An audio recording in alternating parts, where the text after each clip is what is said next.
Hey guys, welcome back. Saddle Shop Sessions here with Jake Riley, Newly Holmes, and boy, it's been a tough time for us trying to get together for this deal. It seems like around every corner there's something comes up, and we've been planning it for a long time, and we know you guys have really been waiting for this and just chomping at the bit. So here it is. We're finally bringing out our first, not introductory video, but an actual video with some just super good content. How's things been going in your world, Jake? They're going all right, man. Day got off to a rough start today.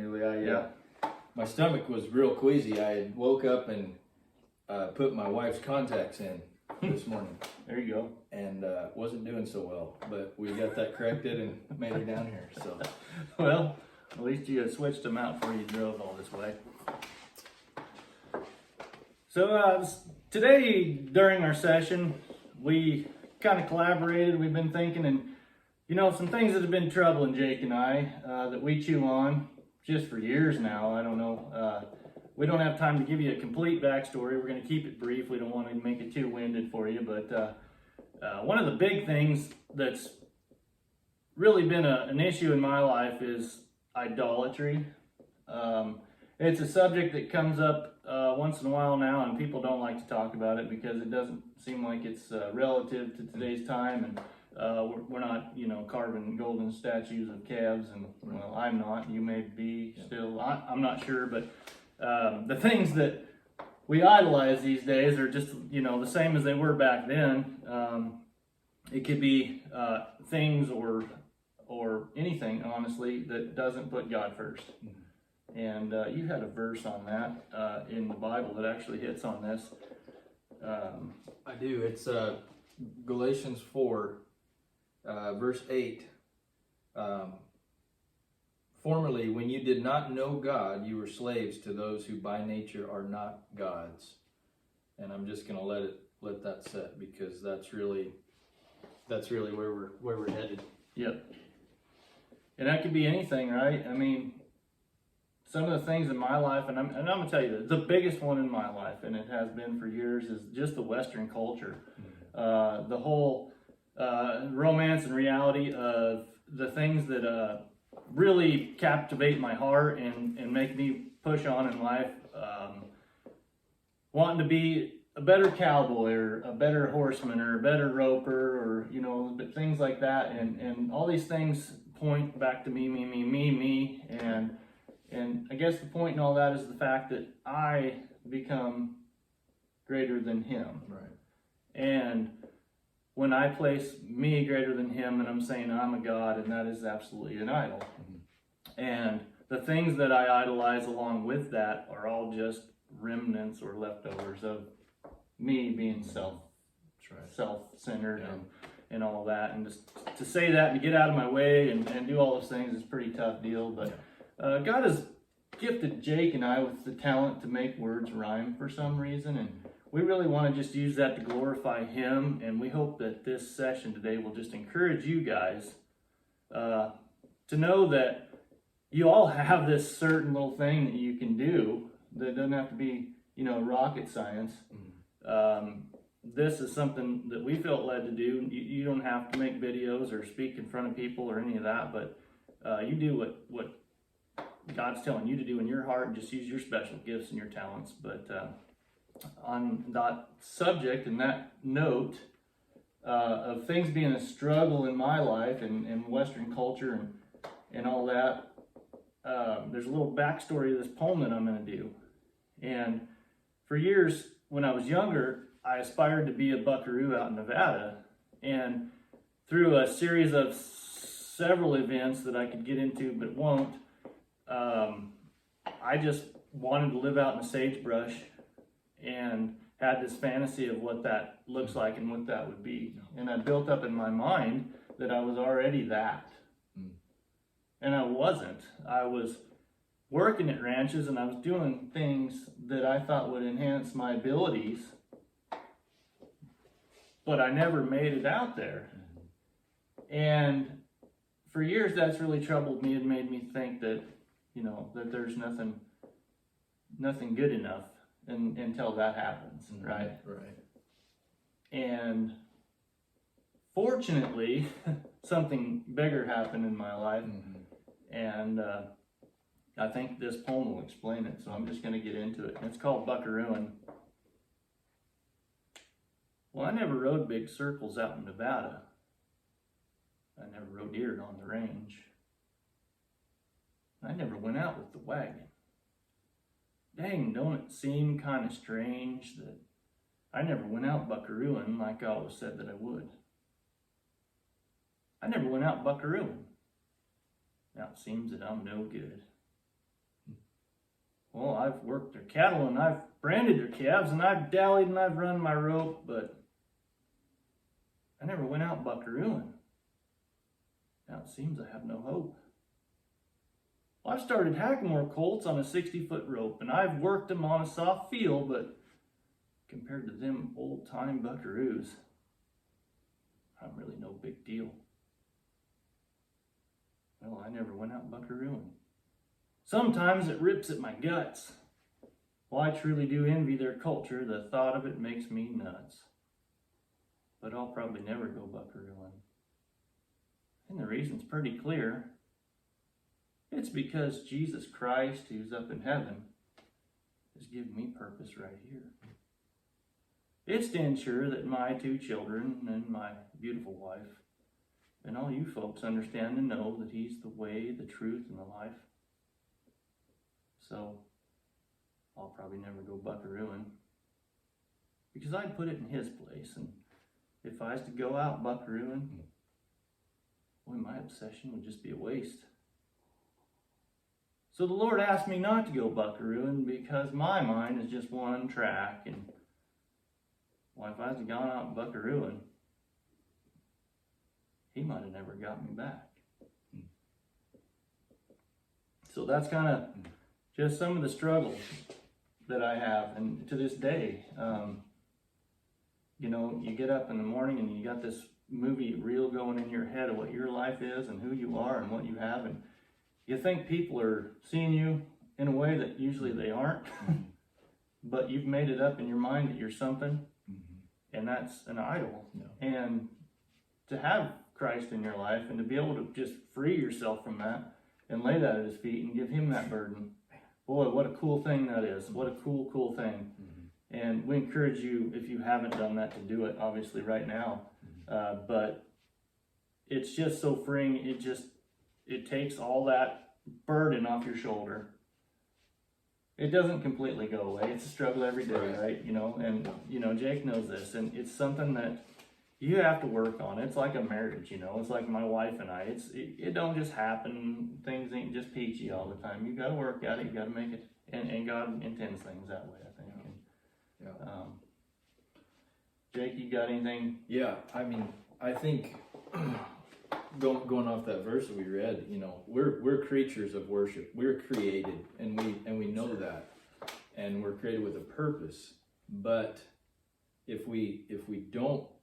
God is not ultimate for us, we're gonna find something else, just like your poem. Yeah. I'm gonna find that thing that I think is gonna bring me identity. It's gonna bring me maybe joy. It's gonna bring, you know, equilibrium to my life, and it can be any number of things, and a lot of times it's good stuff. It's good stuff that becomes ultimate stuff, and we put it up higher than God. We were talking about first, second commandment. That's what it is. No gods before me. But we'll take this stuff, these good things, and elevate those above God.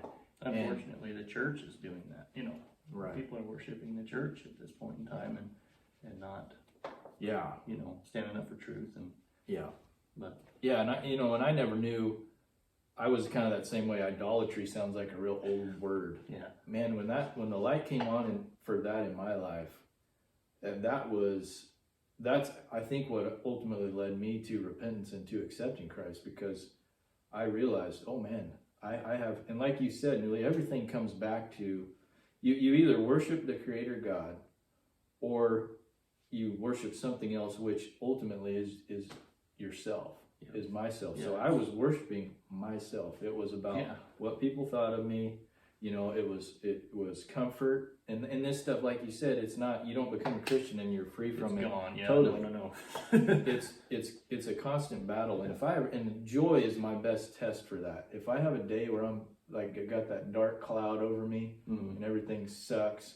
And I look at my heart and I go, where am I pinning my ultimate joy? Where am I pinning my purpose? Because often I've got envious of somebody else's situation. I'm looking to something that hasn't happened that I want to happen, and I'm essentially in despair because I've put something up there on the shelf too high. Yeah. And so Something's interrupted your movie reel in your mind. And life crumbles. Yeah. But, and on the flip side of that, man, when we get back to when we're living right and we've got Christ where he needs to be in our lives, that stuff gets in its proper place and it's fun and life is enjoyable and we have joy. Yep. And that's what we're supposed to have as Absolutely. Christians. Yeah, he wants us to be joyful for sure. Not haphazardly. Correct. You know, it's rooted. Yeah. It's got a reason. And it's structured, and you know, the things we do, we have to get up in the morning and structure ourselves to do. It's not something that just comes naturally. It's, you know, No. I'm self-employed now, and then it's such a struggle to get up in the morning and be home and be able to work out of my house to get myself motivated. But it has to happen in order for me to pay the bills. And it's no different with our Christianity. Is we have to get up in the morning, training horses or anything you guys do out there. You know, you got to set the alarm, because, you know, even just getting up on a Sunday and going to church to me is, I do it every Sunday, but it's a struggle, man. I just want to sleep in on Sunday, and it's my day of rest, man. This is the day I get to go kind of be me and unleash, but it all comes back to you have to structure your life and make those things important. And God has to be number one, or there will be no peace, there will be no joy. Nothing that's falling apart right now in this world's ever going to get fixed without it. It just won't. No. And no matter how hard anybody tries, we're all just here to learn from him. And when we figure that out, things will start to get better. Right. And changing someone else isn't going to make it better. You know, I got to get up in the morning and I got to change me and influence the people that I'm around, and hope that they see that Christ is in there and that they desire for some reason to have that. They have that desire. They just don't know it's there. I know because I've been there. Well, yes, and that's where, man, when I became a Christian, I remember I was just thinking on the way down here today, I knew my life wasn't right.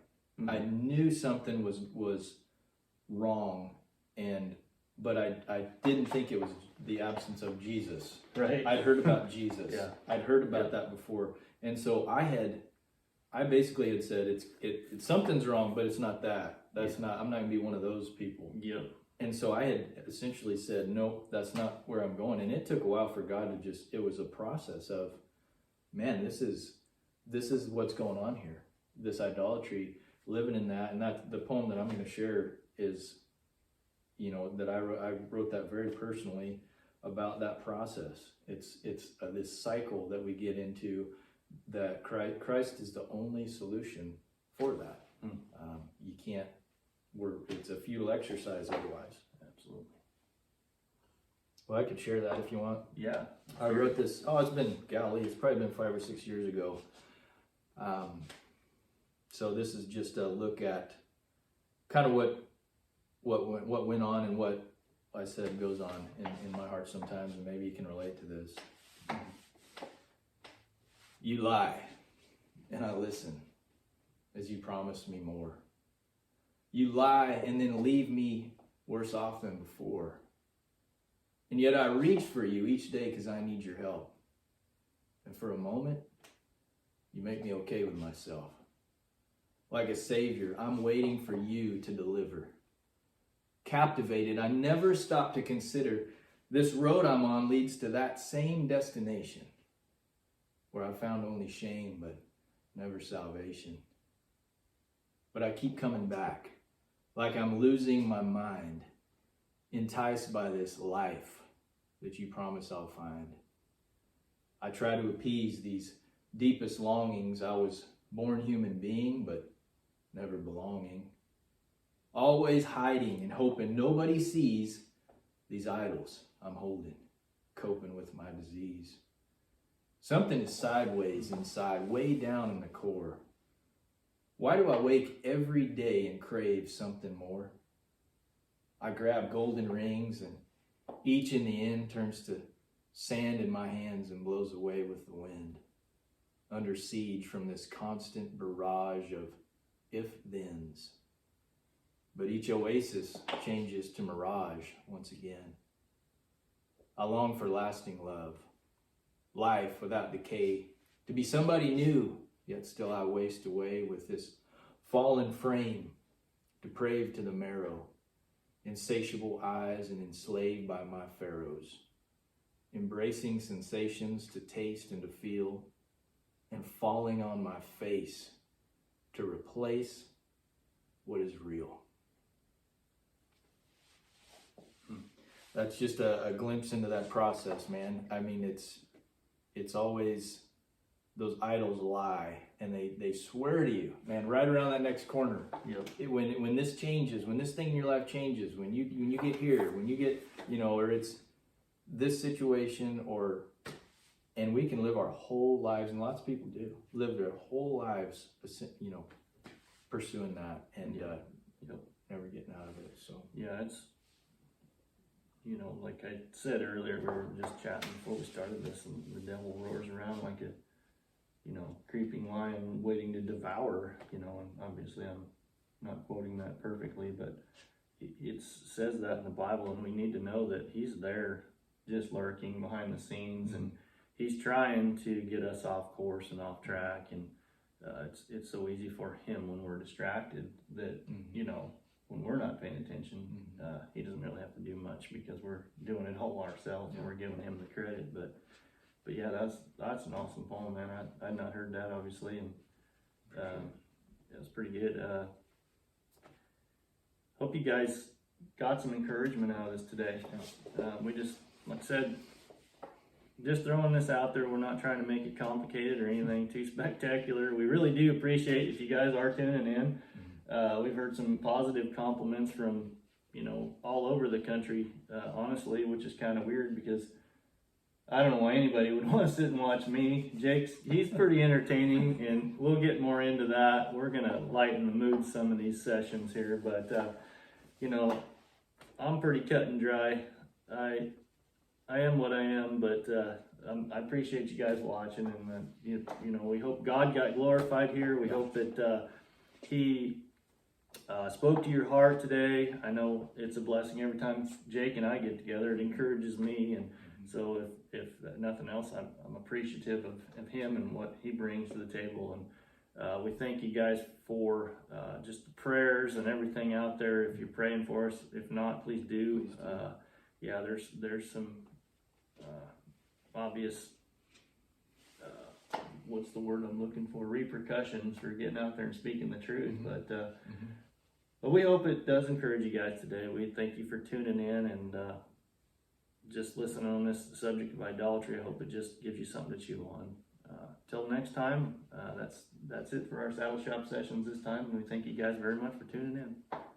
Thanks. See you next time.